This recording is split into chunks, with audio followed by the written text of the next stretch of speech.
Ready for another batch of news? Nerd Rage is really bugged, and there is new info on Season 3, followed first rewards, and even a new quest. Hello everyone, welcome back to another Fallout 76 video. I have been gathering lots of exciting news for you over the weekend, and here we are. For starters, game crashes keep getting worse, the Fasnacht Parade went live with a lot of issues, and Nerd Rage is utterly broken right now. In fact, durability is also a topic for debate. Meanwhile, there is a full datamine list with the upcoming Season 3 rewards and new Fallout 1st entries. On the public test server, there was a recent hotfix which added the Still Dawn main menu, followed by some other new things, such as the new Brotherhood of Steel ambient music, as you can hear right now and throughout the entire video. You can expect spoilers from point 5 to point 10, by the way. Now, without any further delays, let's get into what matters. Once again, I must mention the game crashes and continuous issues with performance. Ever since Update 23 went live, players from all platforms have been reporting an increased number of crashes. I can now say I am part of this group. I was forced to reinstall the game during the weekend because I changed the game to my new disc, and now my game is crashing randomly and new issues suddenly started to happen, which I had never seen before. It's very strange, it's the same game, so how comes it can behave so differently with a simple reinstall, right? Anyway, my new problems consist of random crashes and endless loading screens. It never loads the game when it happens, so it forces me to restart. I also get this sort of graphics issue when I alt-tab in full screen mode. Playing in a Windows mode is now my only option if I want to play and record at the same time. At least it's giving me less issues when I play in window mode. And for the skeptical ones, my PC is pretty good. It's not like I'm lacking CPU or memory power. And as I said before, things were working fine on my end until, well, recently. It feels like some game files are corrupted or malfunctioning, and it's causing all sorts of performance issues across the three platforms. I hope Bethesda improves the situation with the upcoming patch. Nerd Rage is a perk used by a lot of players, especially those with a bloodied build. The 20% extra damage is a real game changer. However, right now this perk is utterly broken and you don't need to have a bloodied build to benefit from this perk. I conducted a series of tests, and as you can see, this perk is activating even though I am not below 20% HP, not even close. I was around 50% HP, and basically all my weapons received a 20% damage boost when I equipped Nerd Rage, which clearly means this perk is bugged and enabling without the HP requirement. Some people are calling this a glitch or an exploit, but this is clearly a bug. I mean, anyone who has Nerd Rage on their builds has been benefiting from the effects without even knowing, me included. It's not like we are going out of our ways to benefit from it. It's a perk we use on a daily basis. I hardly take it off, honestly. Anyway, the damage increase is not a visual bug either. I did a few damage tests and I am dealing more damage with Nerd Rage equipped above 20% HP. As I said, the bug is making the effects trigger as long as you have the perk equipped, no matter what's your HP. This is obviously a major bug, so expect it to get fixed in the upcoming weeks. Until then, well, enjoy the free extra damage, I guess. Now, the Fasnacht Parade went live a second time this year as the replacement for the Mischief Night, which did not go live this year at all due to unresolved issues. However, the irony remains. I mean, they decided to replace a bugged event with another event full of issues. It doesn't make any sense, does it? Anyway, to make a short overview here, Fasnacht went live with a bunch of new issues. For starters, the random legendary item became 1 star only instead of a 1 to 3 stars as it happened in previous editions. There was also another bug where players didn't receive any random legendary item from the event rewards. Both issues are new bugs confirmed by Bethesda already, but there's more. The Fasnacht Parade music was also noticed playing in every single event, the super mutants kept respawning until the very end of the event, or the suiciders didn't explode at all. The worst part though is that Bethesda didn't fix the griefing methods reported last May, and some ill-intended players used explosive bait once again to fail the events on purpose and grief everyone else who participated. I think it's safe to say this Halloween in Fallout 76 was a hot mess. Next, I have a matter that is not exactly new, but it's one of the buggiest things live in Fallout 76 at the current time. It's about the weapon durability and how the rules are quite confusing and hardly make any sense. The durability is different from weapon to weapon, that's why some weapons break so much faster than others. For starters, each weapon has its own durability bar, which is dependent on a lot of things. Some are much higher than others. Still, the standard rule here says each successful hit causes the durability bar to drop from 0.25 to 1%. Now, the hit term is not the same as trigger. You can trigger or shoot your weapon once, but it may do several hits. For example, my bloodied explosive shotgun deals 16 hits per trigger. How comes? Well, by default, shotguns fire 8 pellets per hit. With the explosive legendary effect, that number is doubled because each pellet also does explosive damage, so 8 plus 2 equals 16. As such, my blooded explosive shotgun breaks 16 times faster than a normal weapon. That's why shotgun users complain a lot about their weapons breaking all the time. Heck, I have to repair my weapon every 30-40 kills or even less. I also tested a new weapon on the PTS, a 2-shot explosive pistol, and the durability goes down insanely fast. That's again because it breaks 3 times faster with such legendary effects.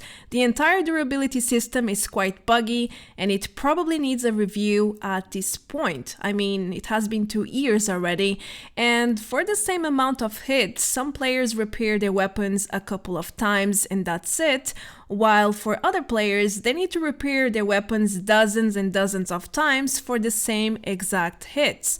That's far from being fair. What do you guys think about this one? Let me know in the comments below.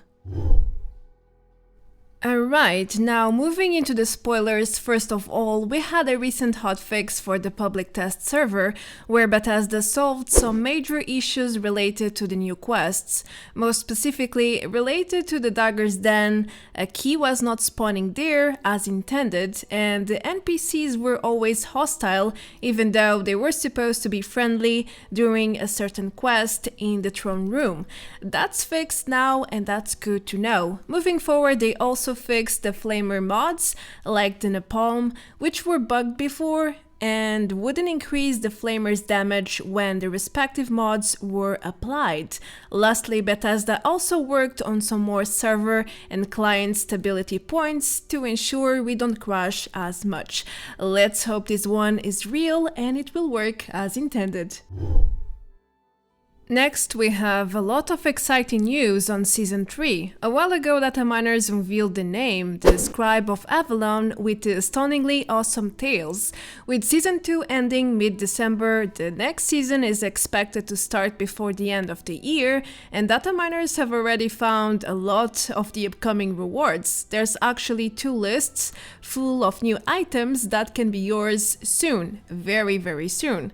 As obvious, some of them are still being created or haven't been data mined yet. As such, I could only find a few images of some of these rewards. But feel free to check the list in great detail because we are getting a lot of new things, such as a new minor ally, Solomon. Her item is a cyan oven, by the way, and it will come with Season 3. We are also getting a lot of new vault items, which will most likely match the shelter's standard building. There's a lot of Inkwell rewards too, such as a full outfit, a backpack skin, which looks really high-tech. I'm not even sure how anything fits inside of that, and even a player icon and photo mode frame. Let's not forget about the backpack flare. There are at least 3 trinkets coming for free with Season 3. Oh my gosh, the rhymes. The Red Rocket one, the Armor Ace helmet, and the T-51 helmet flare. Your backpack will never be the same with this upcoming feature, that's for sure. There's a lot more coming though, as you can see, including power armor and weapon skins. So there you go, here's a short preview of what to expect from Season 3, the Scribe of Avalon.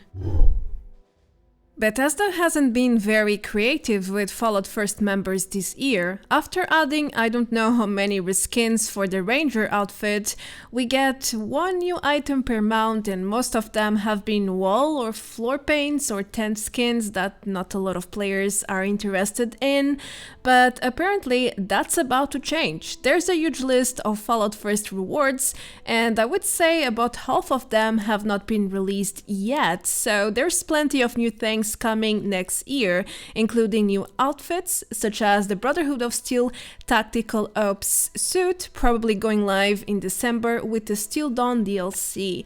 That's my best guess here. There's also some new weapon skins and of course some more survival tent skins. That was to be expected. And even some new emotes, like the Protecton Shuffle and the funky Mothman. Well, that's pretty new, whatever they will look like. I couldn't find any Datamined images to show you guys, but hey, at least you can check the entries and have a general idea of what's coming if you are a member.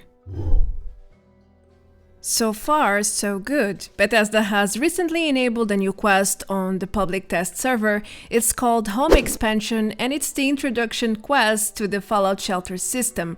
They also added a new location called the Shelter's Claim Center, located at Vault 51, and it's basically a reworked vault lobby room. Yes, it's a shelter underground location. Without wanting to spoil much further, the quest is rather simple to do, and it rewards you with several free items to use at your shelters, such as a vault door, stairs, and even a power conduit matching the shelter's layout style. This is live for testing on the PTS right now. Something else that went live on the PTS last week was the main menu footage. Bethesda added a brand new one for the Steel Dawn DLC, and I am letting you know all the new locations they used for this cinematic, in case you are curious or wondering from where did they get such cinematics.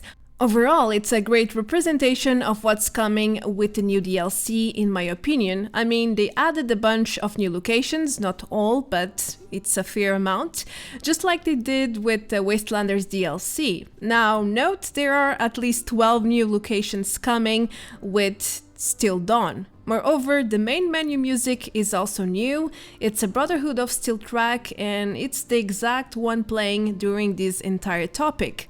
I added this track some weeks ago in another news video when it was first datamined, but in case you missed it, here you go. That's what you will listen to when the new DLC goes live into the official servers.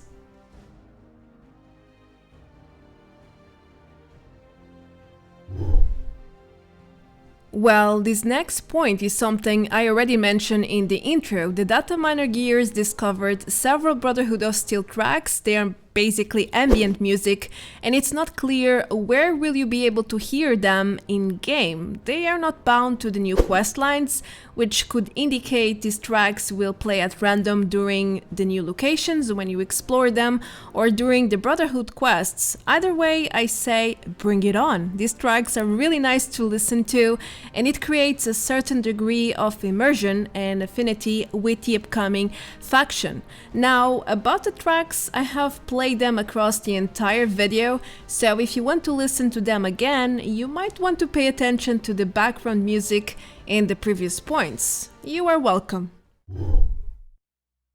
Lastly, I want to report that even though Bethesda didn't provide a proper Halloween event for Fallout 76 this year, players celebrated the occasion in their own way. For example, I found dozens of Halloween camps in-game, some of them built from scratch just for Halloween. Some players even went ahead and hosted puzzles and games for their friends, and creators like myself hosted small community events. I know it's not the same as having an official Halloween event with proper rewards and everything, but the most important is the spirit, right? And that was surely on point. Let's hope Christmas will be a little bit better with proper events and rewards for everyone. Alright, today I have a funny mismatch bug where a robot was labeled as a super mutant. I personally never saw this bug before, but it's surely an interesting one. Anyway, that's going to be everything for this video, but before I wrap things up, I want to announce my Halloween event winners. The first place goes to Prof Chaos with his Mighty Clown screenshot, quite spooky and very creative. That angle got me from the very start, I'm not going to lie. The second place goes to Tornadin with his Halloween night cult scene, also very spooky. The third place goes to Hasselhoff 9K, who also made some sort of Halloween shrine. Congratulations to the winners and thanks to everyone who participated in my Halloween event 2020. Well, that's it for this video. Don't forget to leave a like and subscribe for more content like this. I am Marta Branco. Thanks to all my patrons and members for their continuous support, and that's it. I will see you all very soon in the next video. Until then, take care. Adios. Bye bye.